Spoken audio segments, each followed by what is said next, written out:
pense que tout le monde a regardé la saison 3 de Squid Game, les amis, et il y a énormément de secrets cachés. D'ailleurs, j'en avais fait une vidéo juste ici, les amis, sauf que apparemment, il existe d'autres secrets bien plus sombres dans la saison 3 de Squid Game. Donc on est parti pour regarder la vidéo de Elrak. Il m'a gentiment autorisé à réagir à sa vidéo, donc apparemment, il va nous apprendre plein de trucs qu'on a ratés dans Squid Game. Donc on met le pouce bleu et on est parti pour regarder tout ça. Un phénomène si énorme qu'il a réussi à faire planter les serveurs de Netflix seulement quelques minutes après sa sortie. Ok, carrément. Que ça prend, je pense pouvoir dire que vous l'avez vu, mais je pense aussi que vous avez raté plein de détails cachés tout au long de celui-ci. Alors c'est ce qu'on va voir aujourd'hui, tout ce que vous avez raté dans Let's go. C'est vraiment le boss, hein. Vraiment le boss.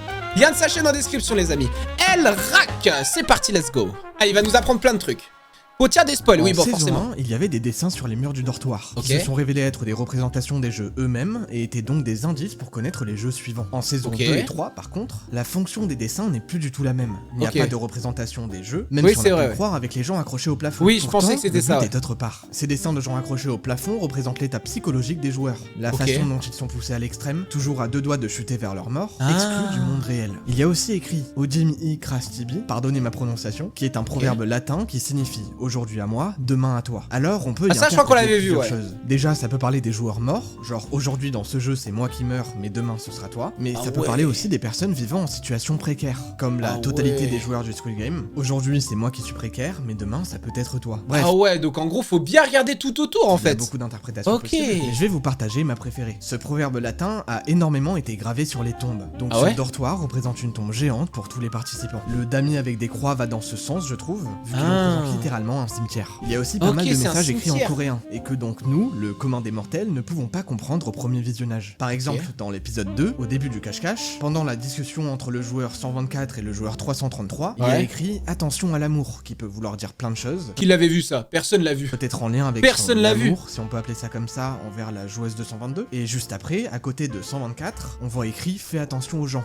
en noir. Mais attends, mais personne l'avait vu ça. Peut-être une prémonition. Dans l'épisode 5 maintenant, lorsque la garde numéro 11 fouille dans les archives pour effacer toute trace du joueur 246, on voit tout à gauche un dossier appelé liste noire, Et c'est quoi ça du coup? Qu'est-ce que vous pensez que ça veut dire? Je sais pas si on aura une explication à ça un jour, mais moi j'aimerais bien savoir qui sont ces participants en liste noire et surtout qu'est-ce qu'ils ont pu faire pour arriver dans cette liste. Quand ils arrivent dans l'immense salle du dernier jeu avec les 3 piliers, on peut voir en haut à droite un énorme panneau avec écrit la sécurité. Ah ouais, la sécurité avant tout. Mec, il y a des trucs qu'on n'avait pas du tout vu. Qui l'avait vu? Personne. Je pense qu'au premier visionnage, personne. Avant tout. C'est quand même assez ironique pour un jeu qui va leur demander de se pousser dans le vide. Ouais, c'est vrai. Sans aucune sécurité. La sécurité, mais tout le monde tombe. Vous voyez la salle avec la porte de sortie où il se passe le terrible meurtre familial. On voit sur les murs des images de rêves d'espoir avec des arcs-en-ciel et des papillons blancs. Sauf qu'une superstition coréenne dit que si un papillon blanc entre dans une maison au printemps, un membre de la famille mourra. Et on sait très bien ce qui finit par arriver. De même, c'est pour ça qu'il y avait un papillon. Mais mec, mais comment comment tu sais Elrak? Non mais c'est fou ça, comment il sait? Sur l'autre porte de sortie ne montre pas juste des dessins d'enfants comme le reste du décor du cache-cache, mais symbolise les nombreux participants qui ont dû passer à rien de s'échapper, bloqués par cette porte. Tournons-nous un peu vers les différentes symboliques dans les jeux. Dans le cache-cache, toujours, on pouvait comprendre ce que le jeu allait être avant même la sélection des équipes, puisque sur les murs était placé en grand, mais alors vraiment en grand, tout simplement un symbole de couteau et un symbole d'outil.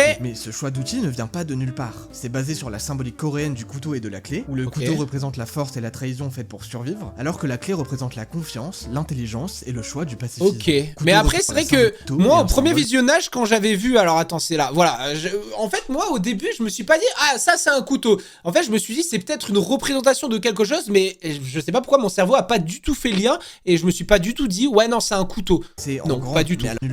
Alors que la clé représente la confiance, l'intelligence et le choix du pacifisme. Deux idées mises en opposition directement au sein des joueurs. Est-ce que vous connaissez l'expérience du train? Vous savez cette expérience de pensée où on présente à un individu un train fonçant vers 2 voies différentes, susceptibles de tuer 2 groupes distincts. Genre d'un côté c'est 10 personnes aléatoires, de l'autre c'est votre père par exemple. Et cette idée est très présente dans cette saison. La salle de la corde à sauter est présentée comme un passage à niveau, avec la passerelle qui est un chemin de fer et avec le signal clignotant. Ji-Hoon est confronté à son propre dilemme du train dans l'épisode 4. Le maître du jeu lui donne un couteau et lui propose de tuer tous les participants dans leur sommeil pour que lui et le bébé puissent sortir vivants des jeux. Quelles vies ont le plus de valeur? C'est la question à laquelle il doit faire face, et il décide d'épargner les autres pour contrairement au maître du jeu qui avait décidé de tuer tous les autres pour alors que lui il avait tout fait. Quand il était lui-même un joueur, devenant donc l'esclave de la violence et du jeu. Tout comme quand il se sacrifie pour le bébé à la fin. Il veut pas du tout l'être. Le choix de la vie et de l'humanité. Pendant l'épreuve de la corde à sauter, une musique se joue et on peut y entendre des paroles intéressantes qui coïncident avec ce qu'il se passe. On entend petit ami,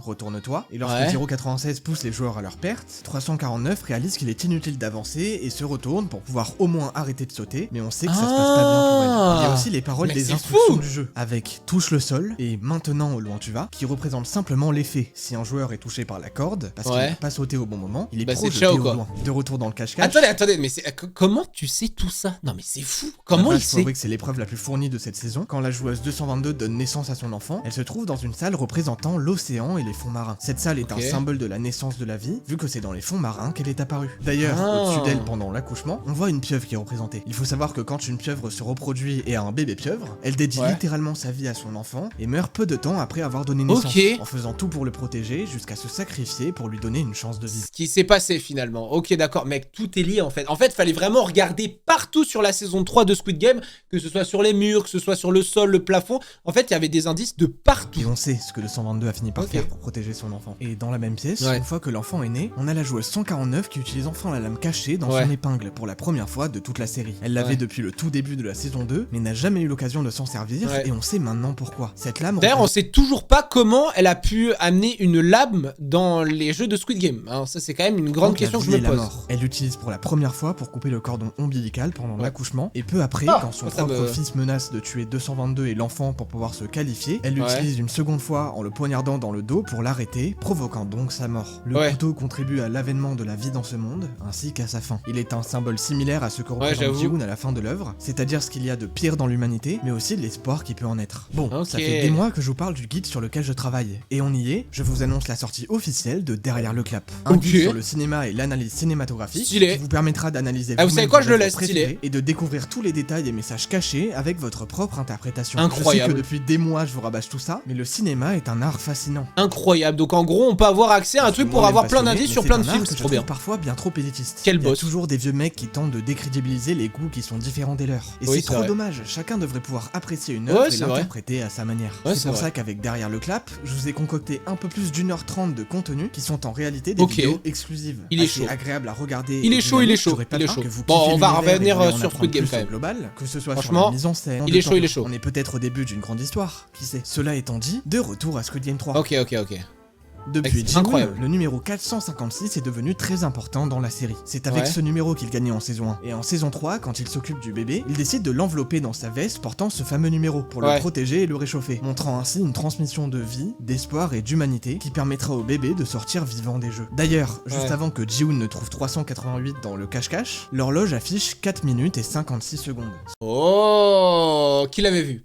Personne à part Elrak. Ce numéro le ramène donc dans le jeu qu'il était venu arrêter, ce qui se confirme quand il tue 388 juste après, prouvant qu'à cet instant, le jeu a repris possession de lui. Au tout début de l'épisode 1, quand il est ramené dans le jeu depuis un cercueil, il est placé entre les lignes rouges et bleues, montrant qu'en tentant de se rebeller, il n'a choisi aucun côté et que sa rébellion est bien morte dans ce cercueil. Vous voyez la joueuse... ils l'ont vraiment mis entre la ligne rouge et entre la ligne bleue. Ok. 044, la fausse chamane là. Et si je vous disais qu'elle était peut-être pas si fausse qu'on l'imaginait? Lorsque le joueur sent la trahir en l'empêchant de prendre la sortie, elle le maudit en hurlant « Les dieux du ciel et de la terre te briseront le crâne, te briseront la colonne vertébrale et pulvériseront tes organes. » Je savais pas que ça voulait dire ça. Et dans le dernier jeu, il chute du haut de la structure et c'est exactement ce qu'il se produit. À savoir que c'est le seul que l'on voit avec le crâne éclaté, si je dis pas de bêtises. Il y a du symbolisme religieux dans cette saison. Ji-Woon qui revient d'entre les morts nous rappelle la résurrection de Jésus. Et le maître du jeu nous rappelle Judas qui le trahit métaphoriquement et le poignarde dans le dos. D'ailleurs, je le dis au cas où certains auraient oublié vu que ça commence à faire quelques années quand même, mais sa toute dernière phrase, quand il dit « On n'est pas des chevaux, on est des êtres humains », il le dit par rapport aux courses de chevaux sur lesquelles il pariait au début de la saison 1.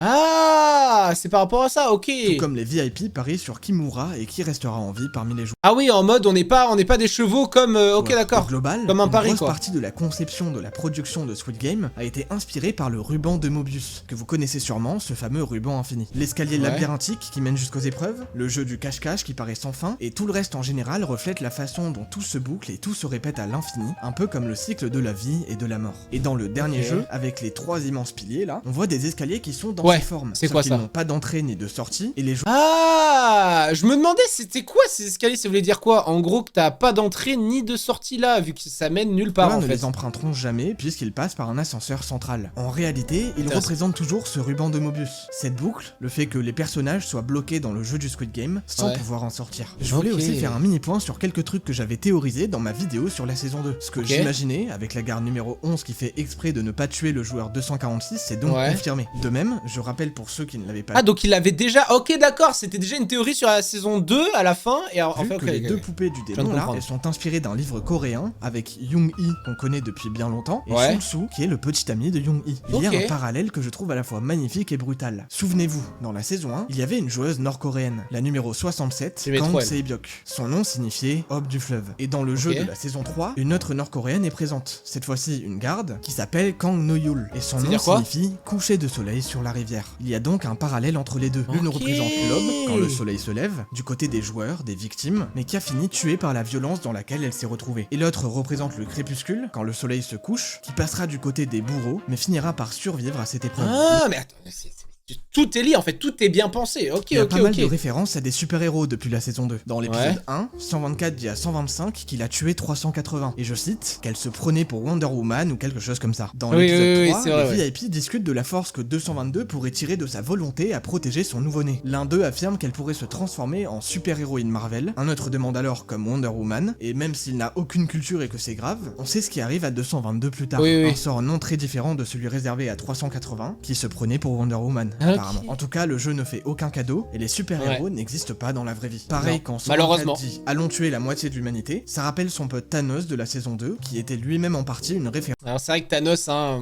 il y en a beaucoup qui l'aiment pas, mais moi, il était tellement... Enfin, je trouve qu'il avait une personnalité, tu vois, ultra attachante, genre on savait qui c'était quoi, avec ses cheveux vieux. Qui a fait disparaître la moitié des êtres vivants de l'univers. 044 ne fait que jouer la carte de la chamane qui dit qu'elle voit et entend les morts. Et au final, c'est 125 qui voit vraiment les morts qui l'ont traumatisé dans le jeu, et finira par la tuer en ayant une vision au même moment. Petit détail caché que je vous donne comme ça, gratuitement, enfin comme pour tout le reste en vrai, dans l'épisode 3, quand Choi entre chez le capitaine Park pour chercher des preuves de sa culpabilité, on voit sur l'une des photos, ni plus ni moins que le maître du jeu souriant et te... Oh, j'avais même pas vu! Non, un gros poisson. Attends, je n'avais même pas vu. Non mais c'est une dinguerie. En fait, ça, il a dû le regarder 10 fois. En fait, depuis que le Squid Game est sorti, en fait, Elrak, tu as regardé la vidéo, enfin, tu as regardé la série 10 fois. Ne l'ayant jamais vu. À la toute fin de la série, aux USA, on voit une recruteuse pour un Squid Game. Déjà, si vous n'avez pas la ref, c'est un caméo d'une actrice très connue qui s'appelle Cate Blanchett. Mais surtout, non, ça par contre, non, je connais pas. Que des Squid Game... Enfin, je sais que j'avais déjà vu cette actrice-là, mais je me rappelle plus du nom. Si vous aviez pas la ref, c'est un caméo d'une actrice très connue qui s'appelle Cate Blanchett. Mais surtout, ça officialise que des Squid Game, il y en a partout dans le monde, et que le maître du jeu qu'on connaît n'en est peut-être qu'un parmi tant d'autres. Et c'est pour ça qu'il disait à Ji-hoon, si tu me tues, je serai remplacé